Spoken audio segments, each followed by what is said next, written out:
नमस्कार, मी संदीप देसाई. महाराष्ट्र एक पाऊल पुढे या विशेष कार्यक्रमात आपल्या सगळ्यांचं स्वागत. मुंबईकरांना ट्रॅफिक मुक्ती देणाऱ्या धर्मवीर स्वराज्य रक्षक छत्रपती संभाजी महाराज मुंबई कोस्टल रोड प्रकल्पाच्या उत्तर मुंबईकडील टप्प्याच्या कामांची मुख्यमंत्री देवेंद्र फडणवीस यांनी पाहणी केली. नरिमन पॉइंट आणि मरीन ड्राईव्ह पासून थेट पश्चिम उपनगरे, भाईंदर, ठाणे आणि त्यापुढील भागांना अखंड जोडण्यासाठी डिझाईन केलेल्या या ऐतिहासिक प्रकल्पामुळे वाहतूक कोंडी, प्रवासाचा कालावधी आणि प्रदूषण कमी होणार आहे. भविष्यामध्ये या कॉरिडॉरचा विस्तार विरार आणि वाढवण बंदर तसंच पालघर पर्यंत केला जाईल असं मुख्यमंत्री देवेंद्र फडणवीस यांनी सांगितलंय.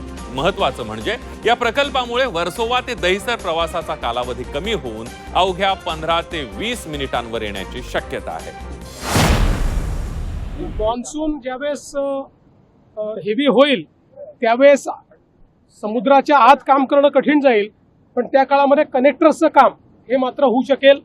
त्यामुळे सगळं प्लॅनिंग करताना मॉन्सूनमध्ये काय करायचं आणि फेअर सीझनमध्ये काय करायचं या संदर्भातलेच सगळे आराखडे तयार केले आहेत आणि आम्ही सगळे त्याच्यावर पूर्णपणे नजर ठेवून आहोत. मुख्यमंत्री देवेंद्र फडणवीस यांच्या अध्यक्षतेखाली झालेल्या राज्य मंत्रिमंडळाच्या बैठकीमध्ये महाराष्ट्र ग्रामीण पेयजल धोरण 2026 जाहीर करण्यात आलंय. राज्याच्या ग्रामीण भागातील पिण्याच्या पाण्याच्या टंचाईवर प्रभावी आणि कायमस्वरूपी उपाययोजनांवर भर देणारं हे धोरण आहे आणि यामुळे ग्रामीण पेयजल योजनांचा शाश्वत विकास होईल. ग्रामीण भागामध्ये राबवण्यात येणाऱ्या विविध योजनांचं एकत्रीकरण करून हे धोरण राबवण्यात येईल.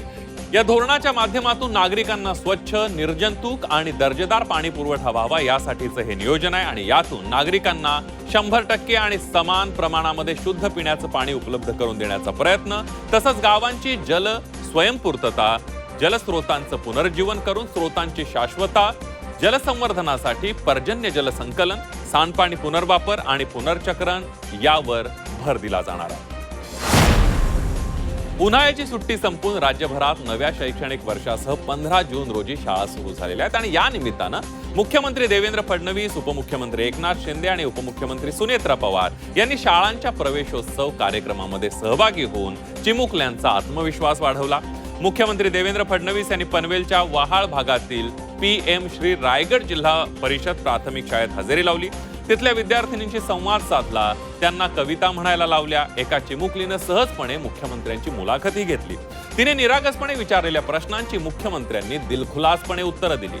हा क्षण अधिकच आपुलकीचा आणि हृदयस्पर्शी ठरला असं मुख्यमंत्री देवेंद्र फडणवीस म्हणाले. दरम्यान स्वतः मुख्यमंत्र्यांनी शाळेत जाऊन विद्यार्थ्यांचं मनोबल वाढवणं हे महाराष्ट्राचं उज्ज्वल भविष्य घडवण्याच्या दृष्टीनं अत्यंत महत्त्वपूर्ण पाऊल मानलं जात आहे.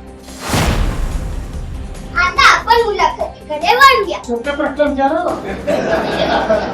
आपले नाव काय? माझं नाव देवेंद्र सरिता गंगाधरराव फडणवीस. सर, आपल्या प्रवासाची सुरुवात कशी झाली?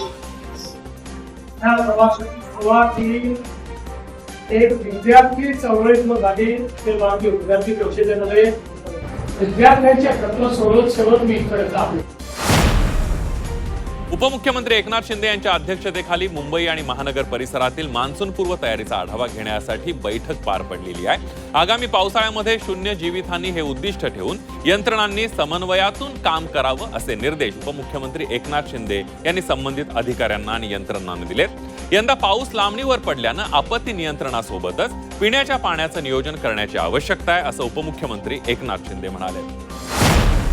वारकऱ्यांना आता विठ्ठल भक्तीची ओढ लागलेली आहे. दरवर्षीप्रमाणे यंदाही आषाढी वारी सुरळीत पार पडावी यासाठी नियोजनाबाबत उपमुख्यमंत्री सुनेत्रा पवार यांनी आढावा बैठक घेतली.